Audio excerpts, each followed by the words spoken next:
부동산을 갖지 못한 것이 여러분 인생에 일어난 가장 큰 축복일지도 모릅니다.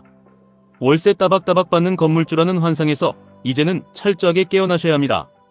평범한 사람들이 빚을 내어 이자 갚기에 허덕이며 낡은 집에 벽지를 바르고 있을 때 진짜 부자들은 강남 아파트가 아니라 QQQ 그리고 QLD TQQQ를 조용히 쓸어 담고 있었습니다. 과거 40년 동안 부동산이 평범한 사람들에게 부를 축적해 준 것은 부동산 자체가 천재적이고 완벽한 투자처였기 때문이 결코 아닙니다. 그것은 대부분의 사람들이 눈치채지 못한 거대한 시대적 운이었습니다. 1980년대부터 2020년대 초반까지 미국의 금리는 오직 한 방향으로만 움직였습니다. 18%에 달하던 주택담보대출 금리가 3%까지 떨어졌습니다. 금리가 떨어지면 매월 내야 하는 이자가 줄어들고 사람들은 같은 소득으로도 더 비싼 집을 살 수 있게 됩니다. 수많은 매수자들이 같은 집을 향해 달려들면서 가격은 폭등했습니다. 이것은 기계적인 흐름이었습니다. 80년대와 90년대에 집을 산 사람들은 단순히 집값이 올라서 돈을 번 것이 아니라 계속해서 더 낮은 금리로 대출을 갈아타며 손에 쥐는 현금을 늘려갔던 것입니다. 부동산이 마법을 부린 것이 아니라 금리 하락이라는 금융 역사상 가장 긴 훈풍이 그들의 등 뒤에서 불어주었기 때문입니다. 하지만 이제 그 거대한 훈풍은 완전히 끝났습니다. 전염병 사태 당시 우리는 금리를 바닥까지 내렸고 이제 다시 금리를 내리기 위해서는 먼저 끔찍한 고통을 감수하며 금리를 올려야만 했습니다.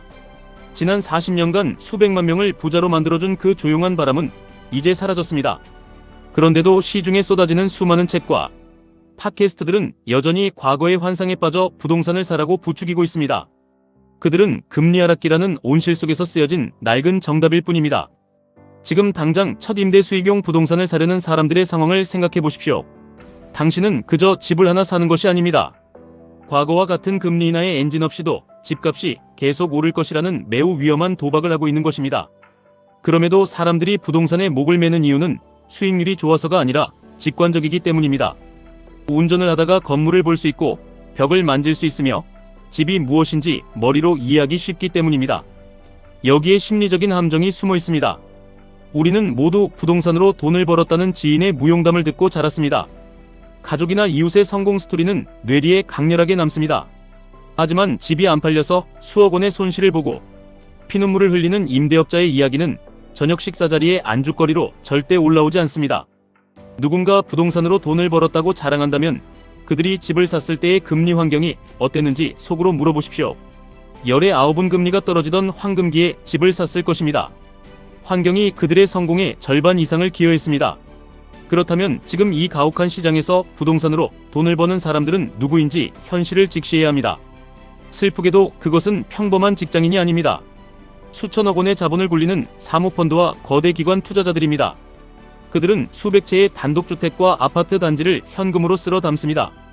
일반인은 상상도 할 수 없는 저렴한 이자로 돈을 빌리고 당장의 수익률이 낮아도 수십 년을 버틸 수 있는 무한대의 체력을 가졌습니다. 그들은 당신과 전혀 다른 룰로 게임을 하고 있습니다. 당신이 7% 이자를 감당하며 영끌에서 집 한 채의 수익률을 계산하며 끙끙댈 때 그들은 동네 전체를 사들입니다. 당신은 거인들과 같은 운동장에 서 있는 것조차 아닙니다. 숫자로 증명해 보겠습니다. 10년 전 어느 평범한 도시에 2억 원짜리 집을 사기 위해 4천만 원을 보태고 융자를 받았습니다. 당시 4% 금리라면 매월 이자로 80만 원을 내고 세입자에게 월세 140만 원을 받아 매달 60만 원의 흑자를 낼 수 있었습니다. 하지만 지금 그 집은 4억 5천만 원이 되었습니다. 9천만 원을 모아 7% 금리로 대출을 받으면 매월 은행에 내야 할 돈이 240만 원입니다. 하지만 그 동네의 월세 시세는 고작 220만 원에 불과합니다. 보일러가 고장나거나 지붕이 새기도 전에 이미 당신의 통장은 매월 마이너스 상태가 됩니다. 이것이 지금 대한민국과 전 세계 수많은 도시에서 벌어지고 있는 냉혹한 현실입니다. 부동산 투자는 우아한 재테크가 아니라 끔찍하게 손이 많이 가는 극한의 노동사업입니다.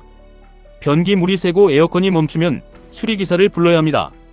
수십만 원의 수리비가 청구되는 순간 당신이 몇 달 동안 모은 월세 수익은 공중으로 증발합니다. 결국 스트레스를 견디지 못하고 관리업체를 고용하면 그들은 월세의 10%를 수수료로 떼어갑니다. 각종 세금과 보험료를 빼고 나면 남는 것은 허탈한 뿐입니다.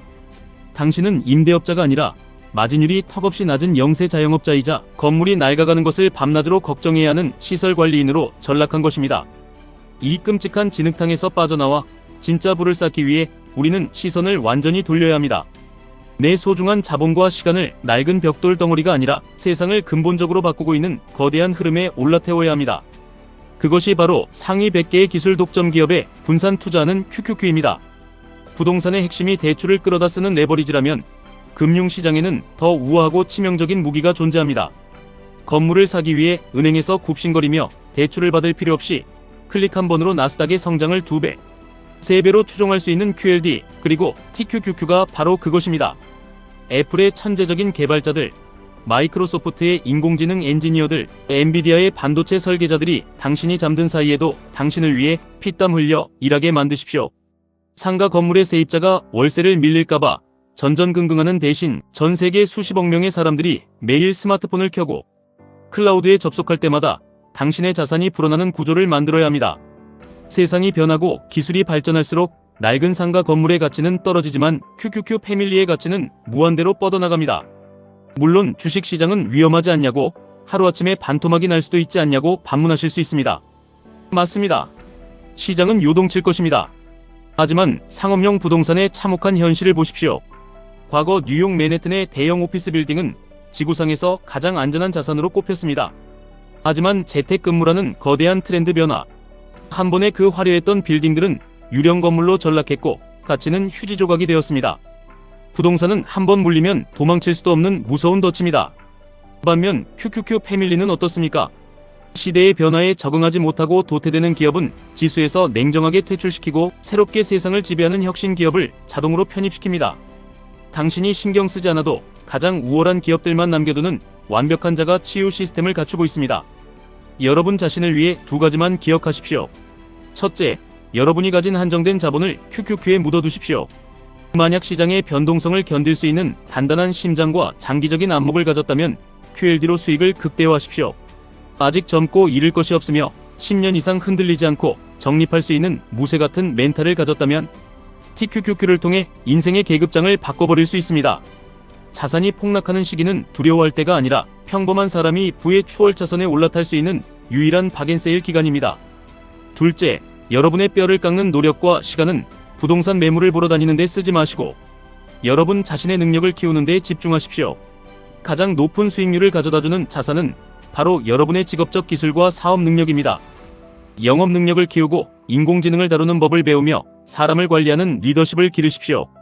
거기서 창출된 강력한 현금 흐름을 매달 기계적으로 QLD와 TQQQ에 쏟아부으십시오. 아무런 노력 없이 얻어지는 수동적 소득은 세상에 없습니다. 건물주라는 허상에 속아 인생의 황금기를 낭비하지 마십시오.